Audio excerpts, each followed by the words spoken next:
What if I told you there are simple songwriting formulas that Sabrina Carpenter is using to write some of the biggest songs in the world? I'm going to show you 5 incredible hit song techniques that you can steal from her right now from her massive hit song, Taste, that will forever transform the way you write songs. I've been studying the science of hit songs and why they're so addicting for over a decade, teaching songwriters from around the globe how to use these techniques to elevate their music. And once you learn these 5 secrets, you'll never look at songwriting the same way ever again. The first key to making your songs impactful is through your lyrics, but not just any lyrics. In Taste, Sabrina spins a web of drama around a love triangle involving herself, Shawn Mendes, and Camila Cabello. It's juicy and it grabs attention because people love drama. Think about Taylor Swift. She's a master at using personal experiences and turning them into lyrical gold. This technique works because listeners relate to real life stories. When you create a narrative with tension, people get invested. But it's not just about the story. Taste took things further by pairing its lyrics with a visually dramatic music video. From playful violence inspired by horror films to sizzling chemistry between Sabrina and Jenna Ortega, every detail amplifies the song's message. And that's the power of pairing strong lyrics with captivating visuals. If you can build a story in your song that people can gossip about, react to, and share, it's like lighting a fire. The buzz around the drama keeps the song alive. So ask yourself, what's the personal conflict, relationship, or intense emotion that can make your song stand out? Drama is great, but it's the juicy lines that stick in people's heads and keep them coming back. Sabrina nails this with suggestive, provocative lyrics that make listeners pause and think. He pins you down on the carpet, makes paintings with his tongue.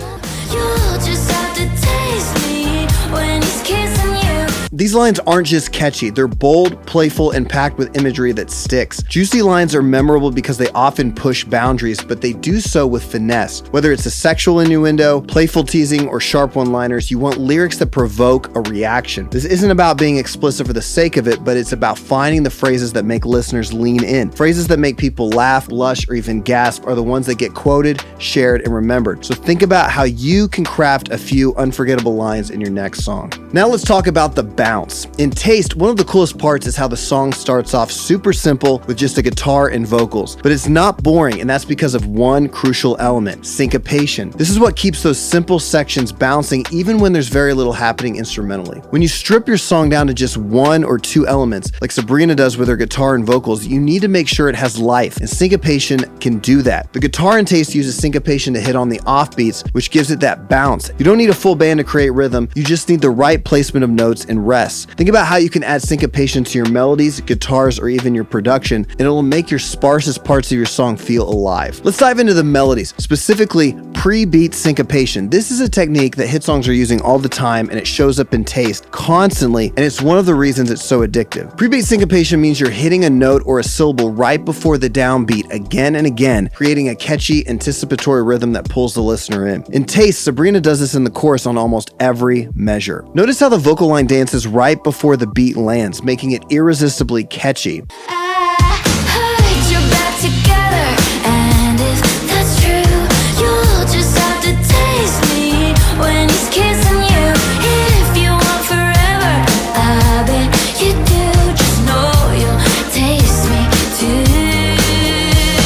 Melodic syncopation is a secret weapon in pop music because it keeps the rhythm interesting and unpredictable, and pre-beat syncopation is a way that hit songs are capitalizing on their melodies and their rhythm again and again. Think about your melodies and think about how you can use pre-beat syncopation to keep them fresh and engaging so that the listener's ear never gets bored. Finally, we can't talk about hit songs without mentioning repetition, especially in phrase types. In Taste, Sabrina uses different phrase types to maximize catchiness throughout the song. The verse follows an A-B-A-B structure, while the pre-chorus uses A-B-A-C, and then in the chorus, it sticks to A-B-A-C with a little twist at the end. Repetition is a fundamental element of catchy songwriting, and you want your melodies and lyrics that repeat just enough to get stuck in people's heads, but still introduce variation to keep it interesting. The variation at the end of a repetitive phrase is what ties everything together, and it makes the song feel resolved but fresh. It's no coincidence that so many hit songs follow similar repetition patterns. Once you master this, your songs will become much more engaging and memorable. Take a close look at your songs. Are you using enough repetition? How can you mix in slight variations to make your melodies even more captivating? If you want even more hit song tricks like these, click the link in the description to access my free hit song techniques training, and let me know in the comments which of these techniques from Taste stood out the most to you. Make sure to like and subscribe and hit the bell notification, and I'll see you in the next video.